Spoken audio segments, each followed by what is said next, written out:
Si le gouvernement s'est arrêté à 15 départements, il y a cependant les jeunes ressortissants de plusieurs districts du Niari qui réclament un 16e, voire un 17e département. Ils pensent que le Niari peut être divisé en deux ou trois en dehors de sa densité et du nombre des districts. Donc, selon ces fils du Niari, le nouveau découpage ne peut se faire sans tenir compte de l'un des plus grands départements du pays, et ils le disent dans une lettre ouverte adressée au président de la République, signée le 15 juillet 2024. Si l'on lit la loi dit que le département est constitué au minimum de 4 districts. Je vous ai dit tout à l'heure que lorsqu'on prend le cas du Niari, c'est 14 districts. Donc, si on s'en tient au chiffre 4, le minimum énoncé par la loi, ça veut dire que le Niari, dans sa configuration actuelle, peut être éclaté. Je lis simplement et bêtement la loi, peut être éclaté même en 3, si on part sur la base de 4.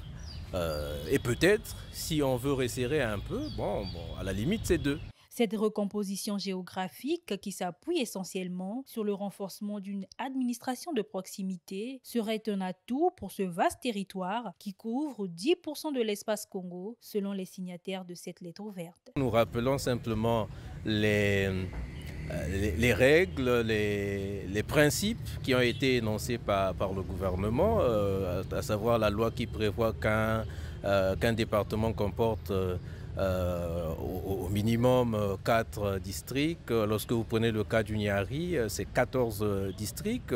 Le Niari, c'est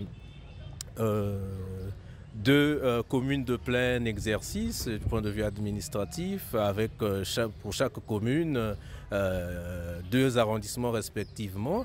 Donc vous voyez la densité administrative du département du Niari, c'est ce qui nous interpelle en fait pour le rapprochement de l'administration des administrés.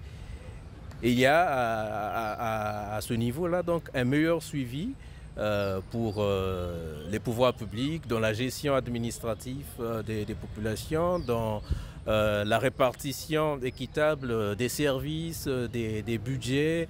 Et il y a au fond la question véritablement du développement pour les populations. Ces jeunes en appellent à l'arbitrage du chef de l'État. Nous avons pensé qu'il est important de faire constater qu'apparemment dans l'action, dans le projet du gouvernement, il y a eu un oubli, si c'en est un, et par rapport à cela, nous en appelons à l'arbitrage, à une justice réparatrice en quelque sorte. Nous avons adressé une lettre dans l'intention de demander à l'arbitrage, l'intervention du président de la République. Depuis l'approbation au Conseil des ministres le 3 juillet dernier des projets de loi sur cette reconfiguration et ce redimensionnement des territoires, plusieurs voix s'élèvent pour ou contre cette démarche. Et celle de cette lettre ouverte s'aligne, à en croire ses signataires, sur un besoin d'une gouvernance locale plus dynamique dont devrait bénéficier l'un des plus grands pôles démographiques du pays,